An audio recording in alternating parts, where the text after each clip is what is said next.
We wants it. We needs it. Must have the precious. They stole it from us.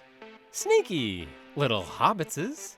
Wicked, tricksy, false, said Gollum. Smeagol replied, No, not master. Gollum said, Yes, precious, false. They will cheat you, hurt you, lie. Smeagol said, Master is my friend. Gollum said, You don't have any friends. Nobody likes you. Recognize this quote's movie? Stay tuned to find out or check out the title of this episode of Talking Pictures Trivia. Welcome to Talking Pictures Trivia, the podcast in which a group of geographically challenged friends explore movies through trivia as an excuse to keep their friendships alive. I'm one of these friends and today's host, Nick, and with me is... Tom. KJ. And I'm Chris. For those joining us for the first time, we start off each episode with a movie quiz, as these pivotal questions will determine who earns today's trivia crown. In round one, each question is worth 1 point, and in round two, each question is worth 2 points. Then, once the fierce competition is over, we follow it up with our famous movie rant where anything goes. Tom, tell us about today's movie. Today we are going back to 2002 to continue our journey through Middle-earth with Peter Jackson's next installment, The Lord of the Rings, The Two Towers. Two Towers was released in theaters alongside Star Trek Nemesis, Gangs of New York, and Catch Me If You Can. Chris is our questioner today. Chris, what is The Lord of the Rings, The Two Towers all about? All right. After our D&D party called the Fellowship has been split into 3 groups and has lost one of its members, we're going to continue our journey and follow our main characters as they rally a forest to war, help save the race of man, and continue the long walk to Mordor, all happening in a brisk 180 minutes. Tom, if you had one word to describe The Lord of the Rings, The Two Towers, what would it be? Iome. KJ? Isengard. Actually, Minas Morgul. Wait. Minas Tirith. Let's go Barad-dûr. Nick? Sadly, burden. And my word would be middling. Tom, what does your word mean? It's Elfish for dusk. Okay. Great. It's time for question 1. All right, about 2/3 of the way through the movie, Faramir, who just so happens to be Boromir's brother, for those of you who are really into names, they capture the hobbits on their way to Mordor. The hobbits are being questioned by Faramir. Why are you here? What are you doing here? What is your intentions? And he asks Sam, are you Frodo's bodyguard? What was Sam's response? Locked in. Locked in. Locked in. All right, Tom, you were the last to lock in. So what do you think Sam's response to Faramir was? I think he said, no, I'm his gardener. KJ, what about you? Yeah, same. Gardener. Nick? I'm his gardener. All right, well, this question was definitely worth 1 point for every one of you. Good thing we started off with the softball there. Sam does indeed say that he is Frodo's gardener. The reason I bring this up is because A, that line makes me laugh every time I see it. But B, it's because I thought this would be an adequate place to start with. This movie is about the race of men, at least from my perspective. So the Fellowship is all about elves and introducing you to hobbits and introducing you to dwarves. This is really going to be the movie that introduces us to the man. And that's why I chose the word middling, because the men, they're not as purely good as the elves. They're not as purely evil as the orcs. They're somewhere in the middle. And Faramir is one of those examples of a person who does something bad at the beginning, but then maybe redeems himself, just like we sort of saw in the Fellowship. And I want you guys to maybe talk a little about that. What did you think about that concept, or this movie as the movie of men?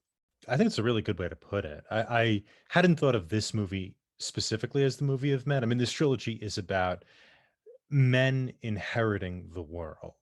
And now it's upon basically the fallen race, which is what men are, right? They're the there's a sort of Catholic vibe in this, right? Men are the people with original sin of all the races. And so now it's up to these people who are out of the garden, to use more Catholic iconography, or Catholic myth rather, to show what they can do, to show that they can redeem themselves through rule and good action. And there's something kind of wonderful in that, but also there is a passing away of myth and magic. And we're moving from the era of myth into the maybe the era of romance, to use kind of Fry's language of the sort of cycles of storytelling. So, Tom, I guess I hadn't considered that. Are you considering the original sin, the end of the Second Age there, Isildur's, when he doesn't destroy the ring? Is that? I don't think it is linked to a particular thing in the way the Genesis story is.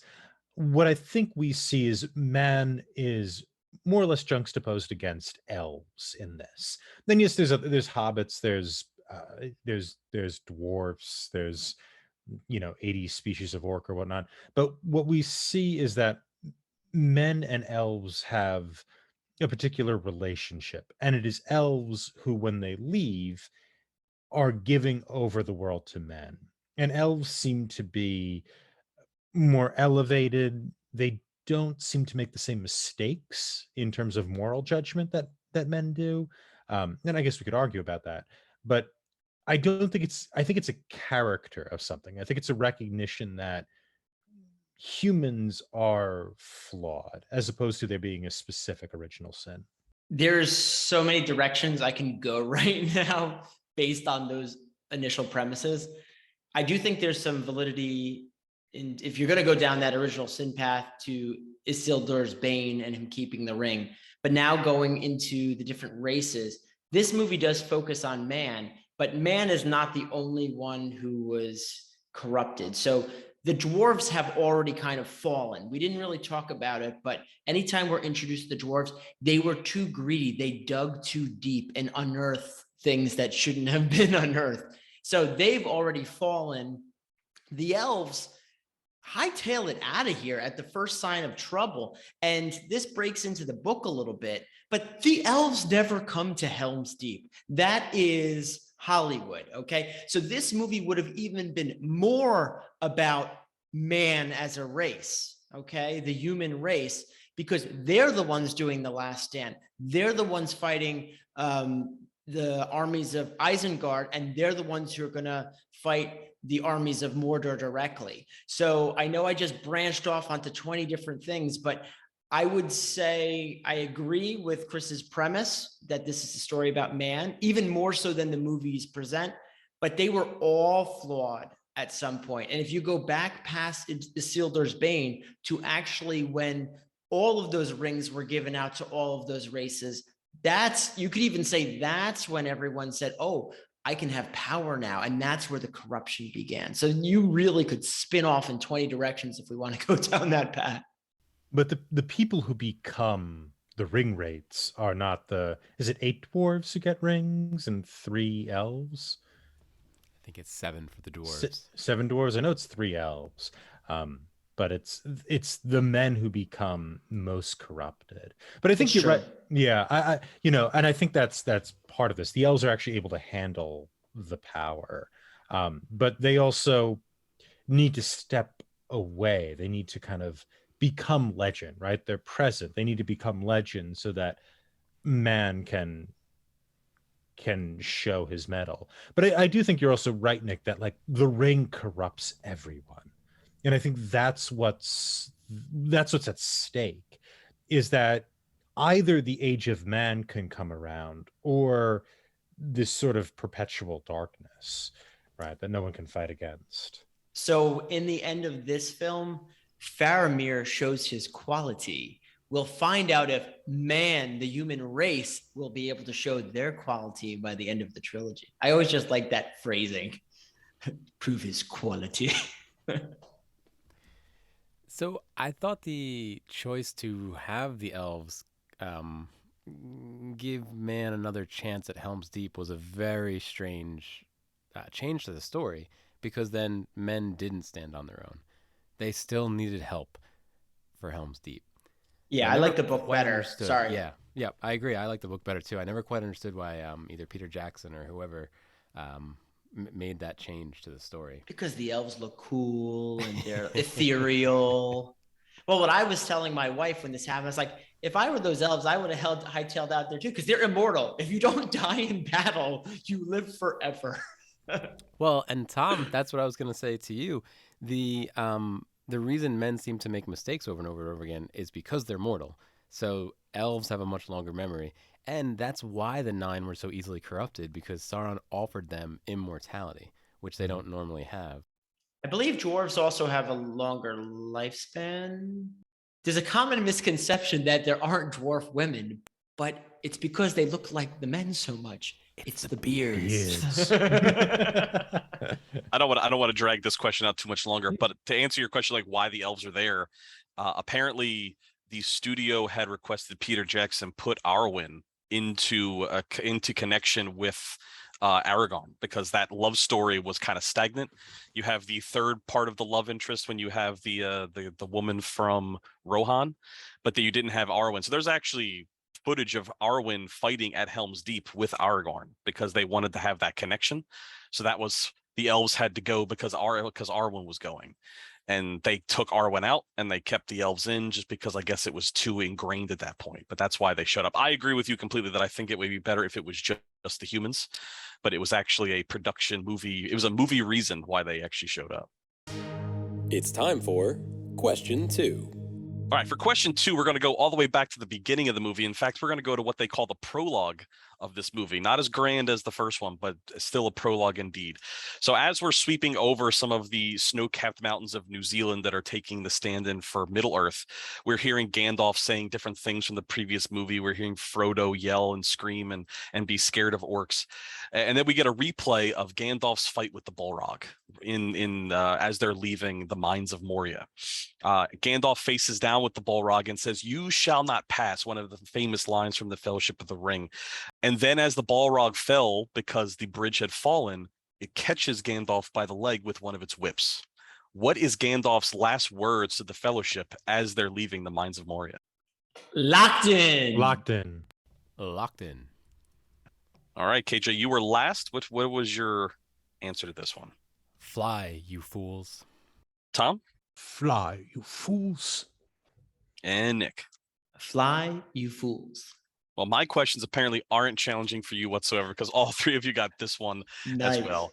I felt like this was maybe a little bit of a weak question because it kind of covers both movies, but I really wanted to talk about music and sound because we didn't talk about it last week in The Fellowship. And this opening sequence and the whole fall of the Balrog with Gandalf following him and kind of hitting him with his sword as they go was really elevated because of the music. And I just wanted to get your guys' take on the score, the music, the sound editing, anything that you wanted to talk about relating to the audio version of this film. So, audience, I have a confession. Let's start. We all have a confession. We recorded the Fellowship episode a few weeks ago, and then due to scheduling, we're doing this one now. So I had watched the whole trilogy back then, and I did not rewatch Two Towers for this now. But what I did do was I listened to the whole soundtrack all the way through because I thought that is such a great experience. I love the music in this trilogy, and Two Towers is no exception. Right when they're on the Riddermark, I love all the that they add to this one as opposed to Fellowship. But the score is awesome. And Chris, you picked a great scene to highlight the score because at first you're like you say you're sweeping over the mountains, you're hearing the music, and the mountains are getting closer and closer and closer, and then all of a sudden you're in them and you're right back into the epic Middle Earth from Fellowship of the Ring. Great intro, great music. It gets your heart pumping. It jumps you back into the action where you left off. So it's a wonderful transition. It's tough to do in the beginning of a film, especially something as epic as this, to take a pause and then jump right back in. Yeah, it was Howard Shore was the composer who I think won an Oscar for this work. The music is interesting. It seems to draw from kind of Celtic sounds as well, and you have that kind of grand philharmonic sound to these kind of opening scenes. But there's these sort of kind of Celtic touches that are placed in, and especially in the end. In terms of the sound design too, and I think that that's a great note to pick up on, Chris.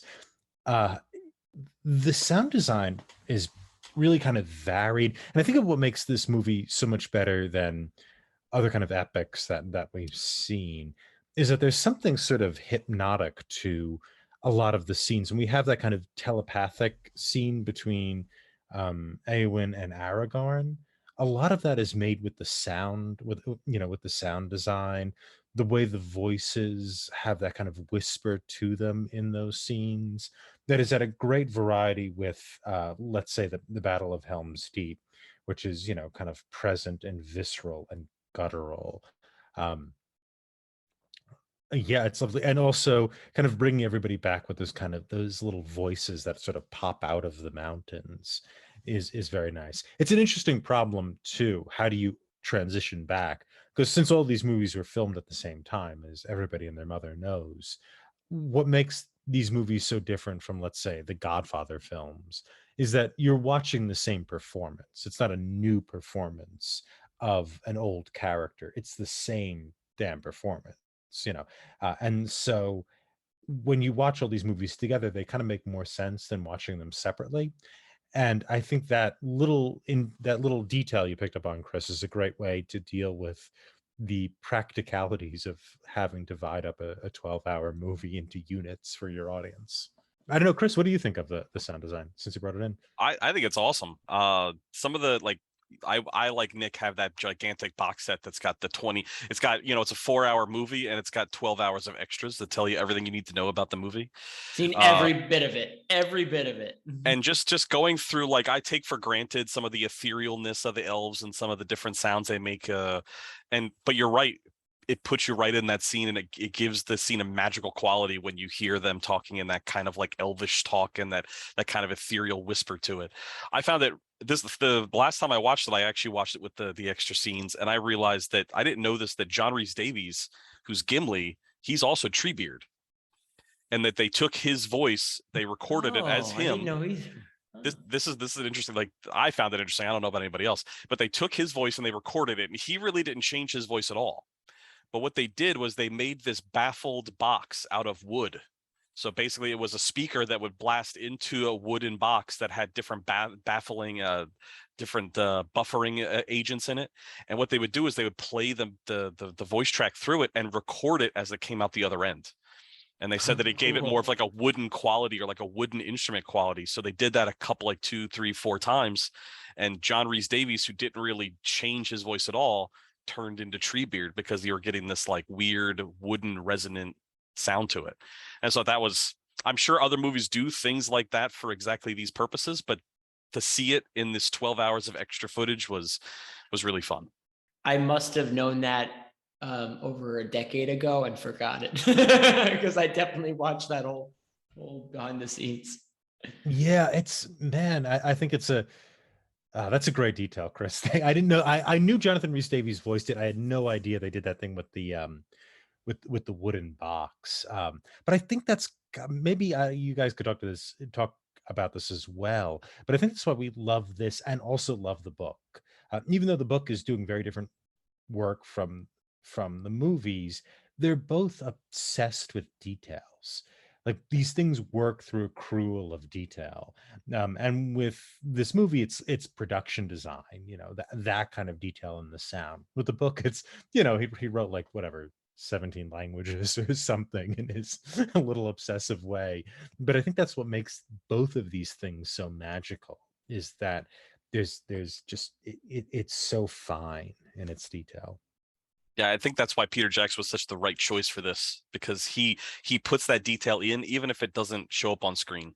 So like there are carvings in the throne of Theoden's throne room, like his chair. There are carvings of horses all over it because he's one of the horse lords.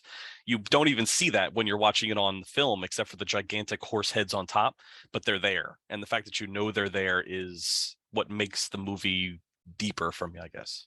It feels like a real place, even though it's fantasy. Especially, I mean, gosh, what a advertisement for New Zealand. They're still banking on this. They're still cashing checks off of Lord of the Rings vacations and sites that things were filmed. So I mean, it really ingrains that sense of wonder and also mixes in reality. Like you could be there. All right, everybody. At the conclusion of round 1, everybody happens to be tied with 2 points apiece. All right. Hopefully, in round 2, we'll get some harder questions and some deviation amongst our scoreboard. Stick around.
All right, and we're back for round number 2.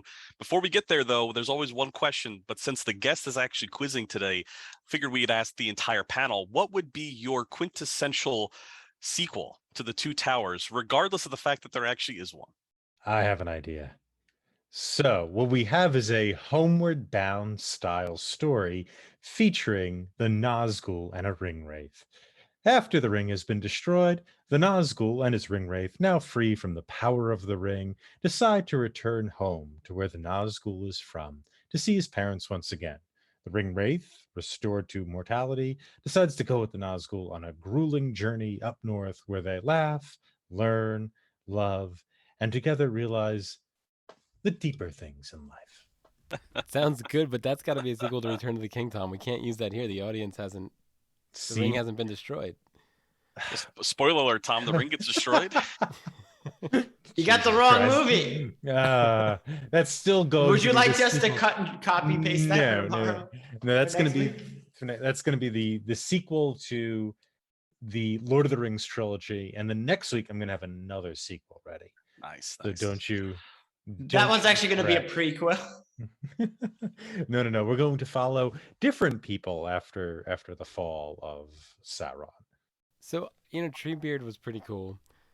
So I'm imagining a movie where we try to figure out either what happened to the Entwives, but the whole thing is just Treebeard and another tree talking very slowly to each other for 3.5 hours and nothing actually happens. They're sitting at a coffee table in the forest, actually just discussing, drinking tea. This is basically Waiting for Godot, starring trees. I wonder what we should do That's next. That's the movie. It's 2 trees trying to figure out what to have for dinner that night. I also like the idea of finding the Entwives and Treebeard having to do speed dating. So what, he's got 3 years at each table? Yeah, exactly. I always thought it'd be cool to see. Now this is more of a serious answer. What if, because these last 2 movies we've had 2 human characters actually want the ring, in Boromir and Faramir. Like, what would happen if they actually took it? What would have happened if Boromir or Faramir took the ring? Would the outcome have been the same, or would it have been a fall of man in the end? I like that. I like that alternative reality type movie. It's like a Marvel What If. Yes. I think he would just take the place of Sauron. He'd become like Sauron. I think he'd take I don't think man can rule the ring. Only Sauron can. So, right, isn't the idea the ring eventually ruins you and on its way back to Sauron? Right, but what is Sauron at this point? Like He'd be maybe like the Sauron takes puppet. over the body, right? Yeah, exactly. he'd be like yeah. the Oh, puppet. if Sauron was dead? No, Sauron inhabits his body, like possession. Oh, I see. A sort of what happens to Theoden type thing. Yes, but stronger. Yeah, like it and would be more permanent. indistinguishable. Yeah, Mhm. yeah. It's just his corporeal form. So my sequel is going to be another fan favorite for the arborists out there, but it'll only make sense if you've either read the book or have seen the extended edition. I want a comprehensive background and knowledge of the wandering forest that can actually move, especially since now it has a taste for orc blood. So I think this might actually be a horror film. It starts off with gentle beginnings and then thirst for vengeance. So the trees may wander deeper into Mordor for some snacks. So we have 3 different genres. We have like an animal movie, we have an existential comedy, and then we have a zombie film starring trees. It's time for question 3. Merry and Pippin end up in Faragon Forest with Treebeard as their kind of like liaison to the trees. The trees have a little conference and pretty much say that they're not going to get involved in the war as it stands. But Merry and Pippin have other plans. How do Merry and Pippin actually get the trees or the Ents to go to war? Locked in. Locked in, but it's a long answer, so I can't imagine it's right. It's not a long answer, KJ. Then it's really You probably just not right. have to say it like this. It will take me the rest of the show to answer. We've decided you're not orcs. All right, KJ, well, while you're at it, how did Merry and Pippin get the Ents to go to war? All right, so Merry and Pippin, after the Ents decide not to go to war, they request they be brought to Isengard. I think Pippin has a pretty funny line about being closer to danger is safer than... So Treebeard walks, I believe it's south, because he says it feels like it's walking downhill somehow. And they get to the edge of Isengard, and Treebeard has his breakdown. He's like, these trees were my friends. So Merry and Pippin show Treebeard Isengard and its current state, and that's what gets the Ents to go to war. Nick, what about you? Man, I don't really feel like saying all that again, but I'll give you a shorter version. Pippin convinces him the safe way home is to go south right near Isengard because he won't expect them there. And he sees the devastation that Saruman put on the lands, and he knows a wizard should have known better. And Tom, what do you think? I have basically the same thing. I think it's Pippin who's says that we should go south because basically if we go south, then Saruman won't expect it. That's kind of the lie he puts forward, that he won't expect us being so close. And Merry doesn't know what he's talking about or what he's doing. And he says, we'll be caught for sure. And he's like, no, we won't. And so they go south. And Treebeard has that line, I like going south. It feels like we're going downhill. And then he sees that the forest has been devastated and some of these trees were my friends. And then he just kind of yells and all the trees come out and they're ready to go to town. Well, once again, my questions are too elementary for the Lord of the Rings scholars that are on the show. You're all correct. You're all going to get the full 2 points. I would have simply asked them to go south. That would have been enough for me. That's what I thought until KJ started like explaining the whole scene. But yes, don't you like doing the voice, Treebeard? It's one of my favorite things to do.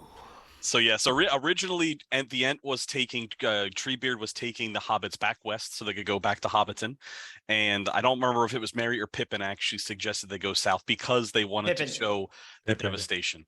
Yeah. I asked this question because I felt like this movie. I think Tom talked about it a little bit in the last episode with the Fellowship, but the idea of like the Industrial Revolution versus the natural world. I feel like this movie really kind of epitomized that, specifically with how Sauron, or I should say Saruman, was using he actually says the machines of war to kind of like make the war machine, to make the Uruk-hai, to make all of the ballistas and everything. And I just wanted want you guys to maybe chime in a little bit about like modernism or in the Industrial Revolution versus the natural world, and maybe what Tolkien was trying to get across with these. This is explicitly from the book and also from Tolkien's own reflections, which is war as a devastator of the environment.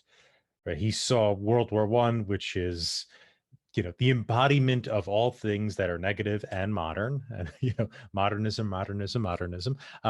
And this scene especially, which is also in the book, is that it's this idea of the modern war as being industrial and sort of raping the natural world, which is how he saw what World War I was, which, you know, he's not entirely wrong. I mean, there's parts of Belgium and parts of France that you literally cannot walk in because of World War I, because there's so many like missiles and explosives that are still under the ground.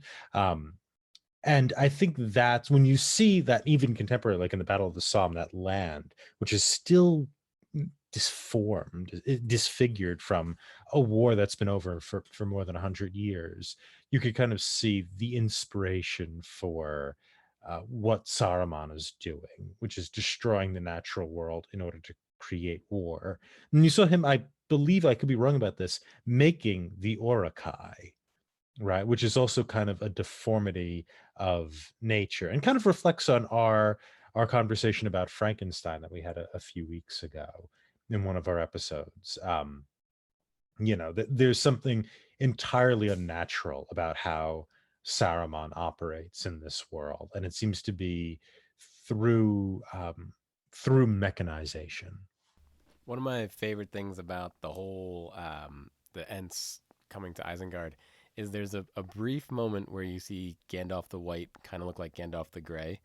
And he kind of mentions, I forget if they ask him, like, where's Merry and Pippin? And he gets this smirk on his face, like, something like, they are the pebbles that are bringing the avalanche. Or, you know, he knows that because Merry and Pippin are in those woods, the trees are going to march onto Isengard. I'm not quite sure how he knows, but it's a brief moment where he really seems to enjoy that, whereas Gandalf the White doesn't seem to enjoy very much at all. But Gandalf the Grey used to love stuff like that. So I kind of like that little moment.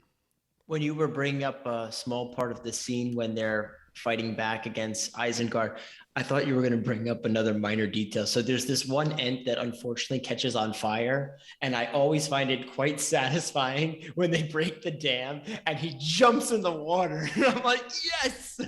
Going back to KJ's point, I always found it interesting watching it. Why, like Aragorn, Legolas, Gimli, they're all in Faragon Forest where Merry and Pippin are, but they don't meet up. I think it's because Gandalf knows, you know, that they're there for a reason and they need to continue on their version of the quest. So that was always one thing that I had to like write in for myself. I'm not sure if that's explicitly said to any version, but it was always an interesting kind of like conundrum. In the book, it's, I believe, Gandalf as Gandalf the White first appears to Merry and Pippin. You know, in the movie they economize a little bit, but that's interesting. That's also Fangor Forest is where Gandalf reappears, right, as the White. Yeah, it's interesting. It's a place of kind of rejuvenation or regrowth of resurrection. It's a good place for him to come to. I didn't make that connection earlier. Yeah, it's also interesting in the book, the Ents actually are pretty fast about agreeing to destroy Isengard. Actually, either Merry or Pippin, I don't remember whom, even says, wow, you made decisions really fast. Which, in order to they changed it in the movie because they're like, we need a conflict here. We need Merry and Pippin to have some agency and have some effect on this world, as opposed to being just luggage, which I think is how Peter Jackson described them. It's time for question 4. During the Battle of Helm's Deep, the Uruk-hai and the orcs are getting ready to storm the main castle gate. Aragorn and Gimli actually go around the side in order to make kind of a pincer maneuver. And Gimli goes against his character from Fellowship of the Ring and actually asks Aragorn to toss him across the chasm so that he and Aragorn can attack the Uruk-hai from the flanks. Right before he is tossed across the chasm, what does Gimli say to Aragorn? Locked in. Locked in. Well, Nick, even though you were quick, you still weren't quicker than the other two. What does Gimli say to Aragorn prior to being tossed to the Uruk-hai? Don't tell the elf. Don't tell the elf. Don't tell the elf. I can't do it. Yep. Don't tell the elf. Well, all three of you guys win the episode, and the quizzer is the loser today because you also got this question absolutely correct. Bonus questions. Bonus. I do have some bonus questions. Okay, so we'll see if we can break the tie. Yeah. But before we get to those, let's talk about. I thought it would be I thought it would be negligent if we didn't talk about the Battle of Helm's Deep, because it does take a good chunk of the end of the movie. But I also wanted to discuss a little bit, and I picked this quote specifically because in the first movie, Frodo and the other hobbits were the comedic relief. I feel like Legolas and Gimli had to pick up some of that slack because all of the Hobbit stuff is very earnest. And I just wanted to kind of highlight that this is kind of a change in character. The elf and the dwarf are actually getting along and joking and things like that. So Battle of Helm's Deep, and also like a little bit of comedy that's there. I want to say something, but I don't know if it's going to be a bonus question, so I'm going to wait. It's sacrilegious what they do to Gimli and Legolas in this movie, but it works so well. It's great to watch. I thought it was wonderful. Mm-hmm. What do you mean by what do you mean by sacrilegious there? I'm just curious. In the book, they're never comic relief. They represent their races. They're doing important things that dwarves can only do and elves can only do. Whereas, as you pointed out in Two Towers, they are taking the spot of Merry and Pippin to give the audience something to laugh about. And they're still effective during the battle, sure, but they are just comic relief in this. Would you say that this is a better or worse is the movie version of them being a little bit more comic reliefy better or worse in the book? I think it's hard to compare because, as I say, it works so well in the movie. It ties the whole thing together. I think if they tried to make them anything more, the movie would have been too crowded and may have fallen apart. So I don't think either is better or worse. I think they both fit their respective stories. It's been a while since I've read the books, but they still do have a camaraderie in the book, right? Yes, absolutely. Yeah. Yeah. They do, but there isn't this. For example, Gimli is actually the best runner of the group. He can run faster for longer than everyone. And this, it's kind of like dwarfs are very fast over a short distance. It's like this kind of. He is sort of more of the butt of the joke, or even the thing with dwarves, women not being recognized. All of that stuff is kind of in there. There is a sort of animosity between the races, but there does not seem to be that animosity between those two characters in the book itself. Though I might have missed that. I think they grow out of it quickly. That's what I'm saying by camaraderie. Yeah. I do think there's a mutual respect as they are traveling companions on this adventure. Yeah, I mean, part of the problem with the book is that they're not therefore as distinguished as characters. They're a little hard to picture, I think, than what we see here. And by giving them a sort of kind of buddy cop, opposites attract sort of thing, you get very distinct ideas about these characters. Though I have to say, speaking of Legolas, this is a tangent, but I watched this with a friend who, when she was growing up, this is Margaret, who's been on the show before. I watched it with Margaret. Always referred to Legolas as the dumb one, because he's always given the role of kind of saying out loud the plan that's already been established. So that's, you get, now that you told me that, I see it throughout the trilogy of Legolas is like, oh, so here's the plan. I'm saying it out loud. It's like, yeah, But he also does a lot of blank staring dumb. too, right? Yeah, and he's also blonde, so it's just the whole stereotype works really well. I think he's dreamy. Yeah. I do like the comic relief though, because it does give that sense of camaraderie that I think Nick was alluding to, because everything is so truncated. We don't have time to have these big long passages about how they're growing to be kin with each other. They're growing to be close to each other, because in the Fellowship they hate each other at first glance, like elves and dwarves. They just judge a book by its cover 101 there. And I feel like this at least tells me in a very, very quick and also entertaining way that they have grown over this long expanse of time that is only a couple hours for us, but has been months upon months for them. So I did kind of like the comic relief in it.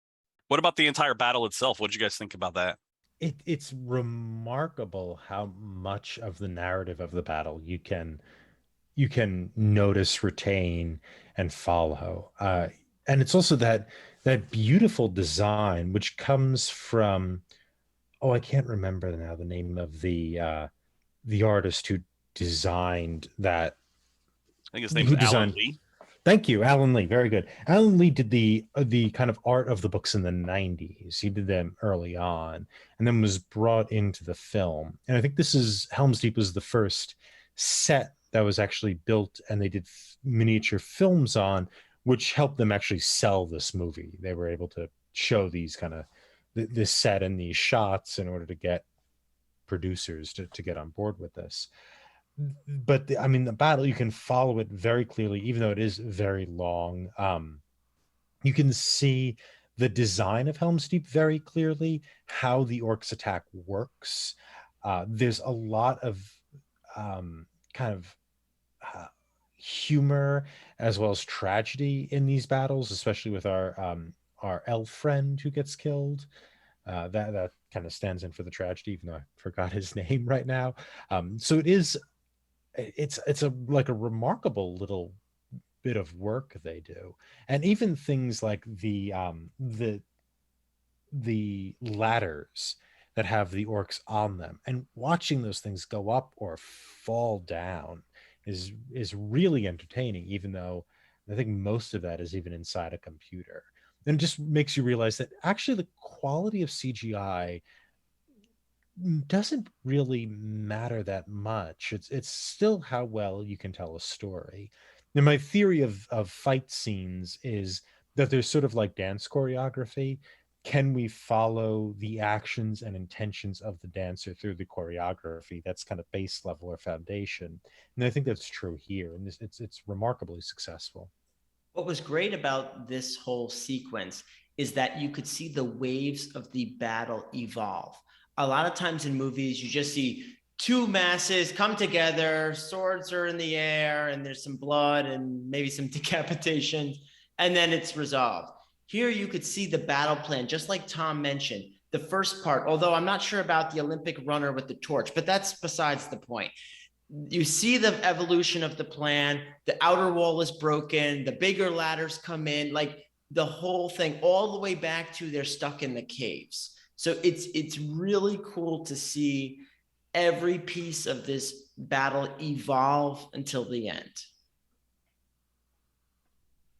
I think we'd be remiss if we didn't mention that Alan Lee also worked with John Howe. The two of them worked together for all the designs for all the films. So can't leave one of them out. Yeah. I would also argue that I don't know how many of you've seen the Hobbit trilogy. I don't know if you're ever going to do the Hobbit trilogy as episodes, but I would argue that this battle at Helm's Deep is actually better than the Battle of Five Armies in the Hobbit movie, which comes out after this. So Peter Jackson had learned how to do it here, does another big battle scene later in another movie 10 years later, and I think this one was better, honestly. It's been a while since I've seen it. I did see all the new ones, but I only watched them like one time. So I really don't have a vivid remembrance of it, but that is telling in itself, right? What did you like especially about this, Chris? Design or battle wise? I just thought it was a really cool way to capstone this movie. I don't think that this movie had a really good beginning, middle, and end. But let me rephrase that. I don't think that the Two Towers, the book, has a really good beginning, middle, and end, and I think that they had to find a way to make as a movie, that being Peter Jackson, Philip LeBranch, like they all had to find a way to make a beginning, and middle, and end, so that the audience member could come in happy and leave happy, even though it's the second movie in a trilogy.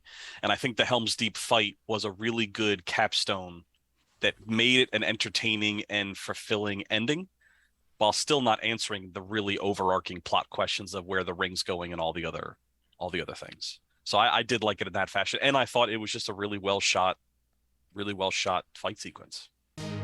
It's time for a bonus question. Going back to the Battle of Helm's Deep, when does Gandalf show up? Locked in. Oh, it's specific. Oh, is it a specific time? Locked in, but my count might be off. Locked in. All right, Nick, what do you got? If it's not specific, it's dawn. But I believe it was dawn on the, third day? Look for me on the dawn of the third day. No, wait. Look for me at first light of the third day? Dawn, first light. I'm not sure. Yeah. What about you, Tom? I had dawn also. I didn't remember which day it was. Now you guys have me questioning my notes here, because I thought it was dawn of the fifth day. I was going to say It was fifth. definitely first light, dawn of the fifth day. That's a long time. Yes, they're fighting the wall. I think he's counting from when they leave, when they depart. So Gandalf leaves Rohan to go and find the riders, and then they're marching to Helm's Deep. So we're assuming that the Helm's Deep march is 4 days. They get there, and that's that one long night they have to get themselves through to get to the fifth day. I think It is the fifth day. I was either going to say third or fifth. Although if you're just taking dawn, we all got it. And then we move on to another bonus question. Well, we're still moving on to a bonus question, Yeah. but none of you got it. None have got it. Okay. It was the fifth day. Okay.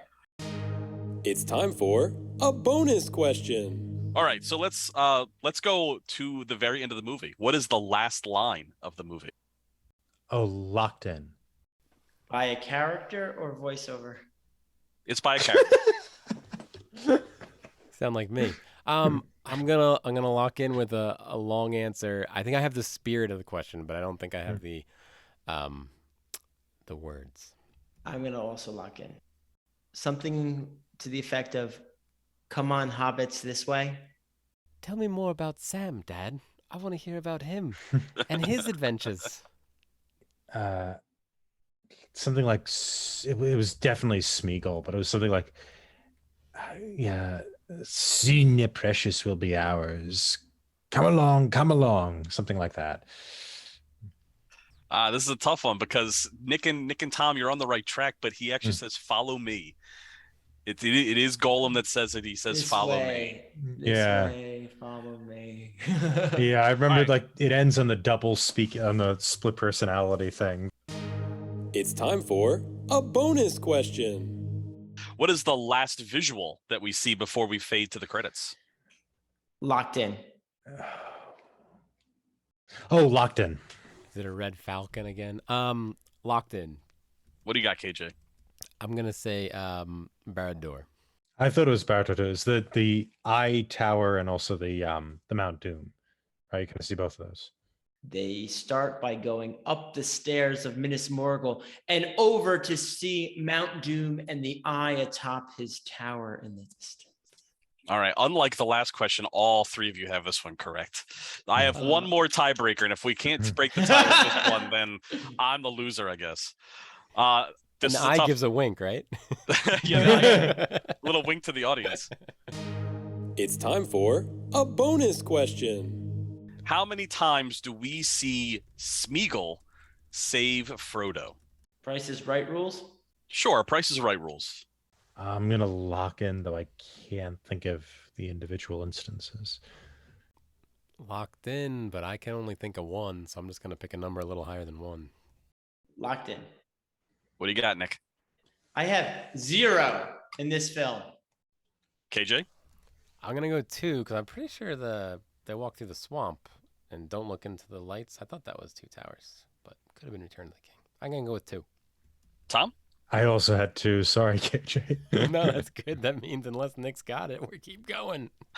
All right, so we've broken the tie a little bit, but Tom and KJ are still tied because the answer is indeed 2. You're absolutely correct. He saves them at the swamp. He actually pulls Frodo out That's from true. That was this the seeing the dead people in the swamp, and he also saves them from going into the Black Gate.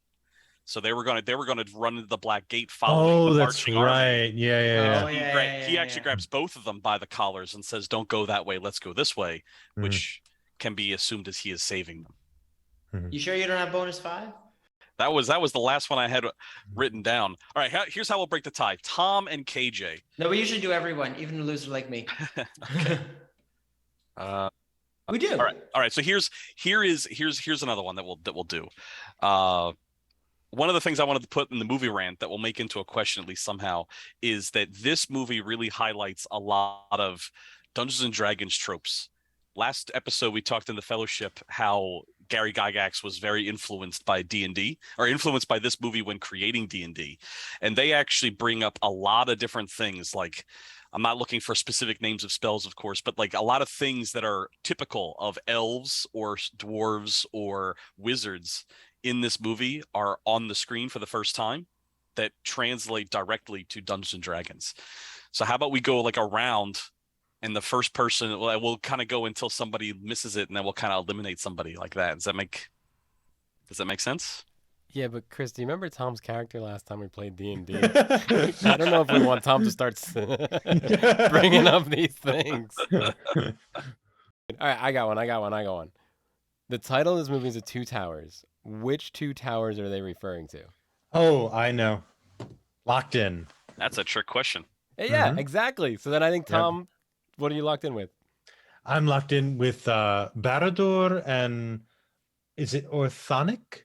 So I'm going to take the episode because I don't think it's defined. I think it's Isengard. No. I think it actually is defined. Peter Jackson did. I think Peter Jackson defined it as Isengard. Okay. Because this is about the movie, so I think Peter Jackson is defining it as Isengard and Barad-dûr. Yeah. Orthonic is Isengard. Barad-dûr is the Eye.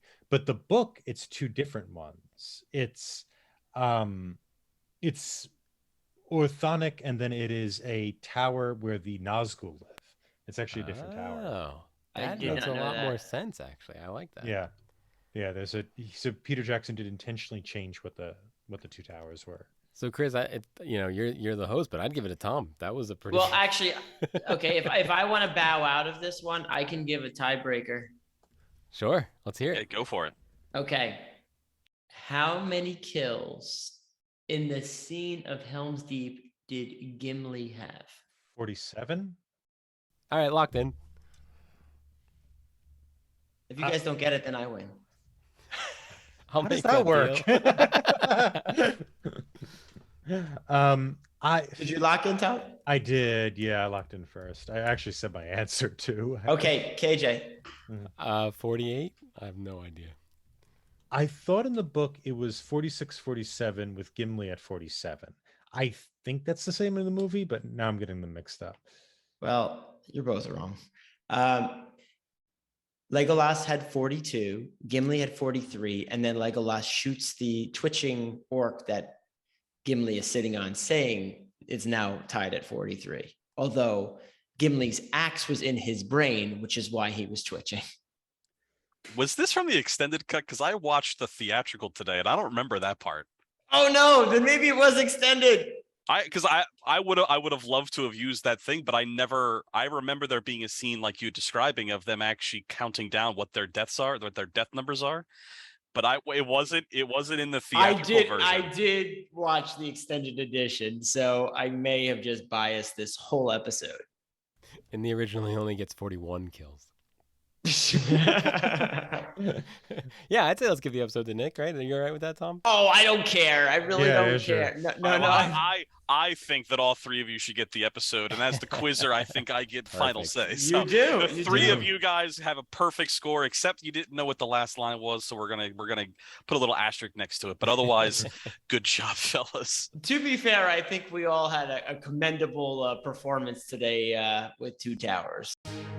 It's time for Movie Rant. All right, so the only thing that I wanted to talk about in Movie Rant that we haven't talked about already was the resurrection of Gandalf. So you see him come from Gandalf the Grey. He obviously is supposedly have died when he fights the Balrog, and he's resurrected as Gandalf the White. I always found it very interesting that when Aragorn first addresses him as Gandalf, he actually doesn't remember what his name is.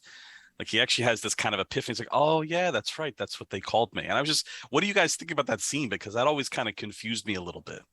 They keep that scene very ambiguous, even from the part of being reborn, from somehow falling so deep that you're at the top of a mountain. Like that whole sequence, even early on to this rebirth or being reborn, always kind of confused me a bit. But I think that's intentional because that's the mystic. We, just like them, cannot understand what happened. So I guess I always gave them a pass. Yeah, I think it also connects to the forest. This is the place of rebirth or new life. He's also taking on the role now of the White, so of the guardian and of the leader. It is interesting that he sort of forgets who he is, and there is something very kind of Christ-like. And I mean, obviously, it's a connection to Christ. A lot of this, relies on that kind of mythological imagery, but there is something different about Christ when he returns, when he reappears to everyone. He's not exactly what he was before. He's become something more, and people often don't recognize it. Christ. That is what they used to call me.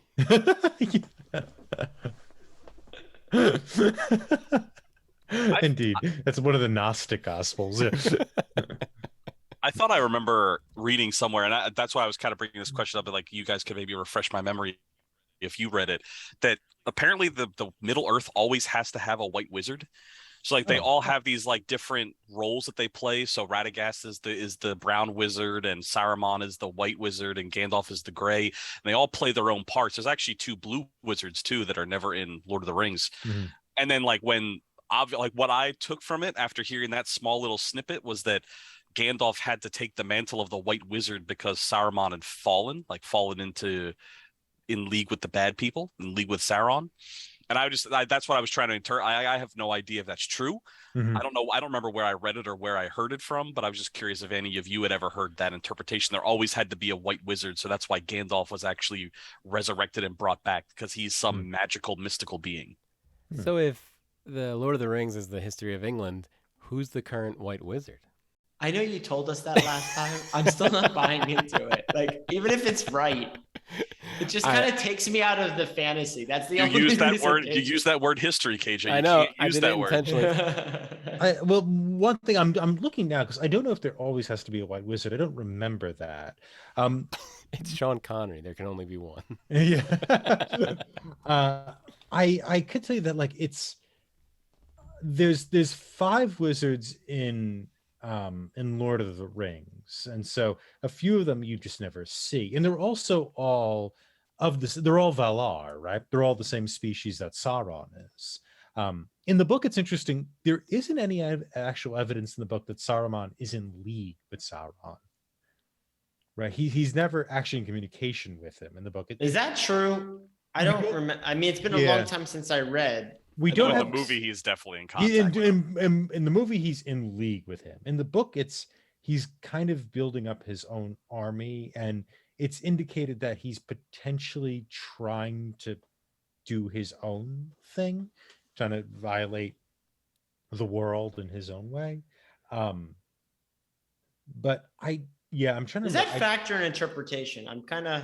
That's very foreign from my recollection. That's the only reason. That's typically how it's read, is that we don't actually have the evidence that Saruman is working with Sauron in the book, though they make that explicit in the movie. Oh, I'm sorry, they're not Valar, they're Maiar. The wizards are Maiar. Like, because Tolkien, I think we've brought this up a lot, is a Roman Catholic, and these stories, according to Tolkien, have these kind of Catholic themes in them. They're not allegorical, I don't think, in any way, but they do have those kind of things of kind of resurrection and rebirth and inheritance, right? And Gandalf is that leader who saves mankind, who takes a sacrifice upon himself, right? He dies so that the fellowship can continue, right? And he meets the darkness in the depth. He goes all the way down with the Balrog to things that are so evil that even Sauron does not know about them. They predate Sauron. And so there is the sort of sacrifice that he takes upon himself. And in so doing, he has to see this evil and return to kind of save the day. But even then, at the end, he has to, move out, just as the elves do. This is jogging my memory a little bit. I think I'm just so biased because I've seen the movies so much more than I've read the book, or haven't read the book in a very long time. You're right. I think he did kind of just think he could kind of do it on his own, but eventually gets corrupted. What I will say is, forget congratulating any winners here today.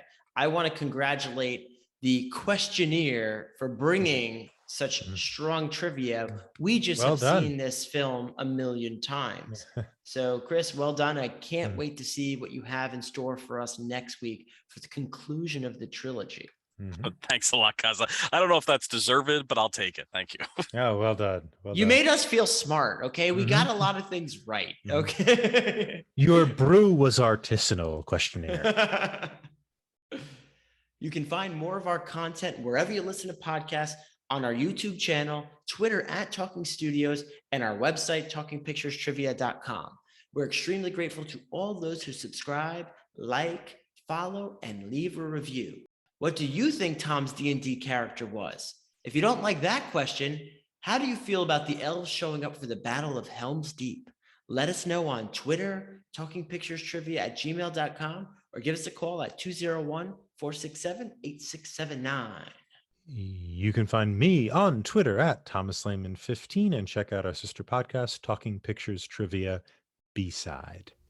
You can find me on Twitter @KJ10001000. If you'd like to get a hold of me, you can always reach out to the boys at Talking Studios. I can also be found on Twitter @TheNicknamed. Join us next time when we see Frodo to the end in his next movie from 2003, The Lord of the Rings, The Return of the King. Stay tuned for our first impressions of this film. Ding, ding, ding, ding, ding. Next week, we'll be discussing The Lord of the Rings, The Return of the King. Tom, how was your watch? I first saw this movie. This is the one of the three I know I initially saw in theaters. And I saw it actually with a common friend of ours, who I'll say his name off air, because Suspenseful. he didn't really like the movie very much, clearly, because he spent the whole time on his phone. This is the early days of texting. The third age ended and the fourth age began during the watching of this film, and texting went into vogue. I always said the second one was my favorite.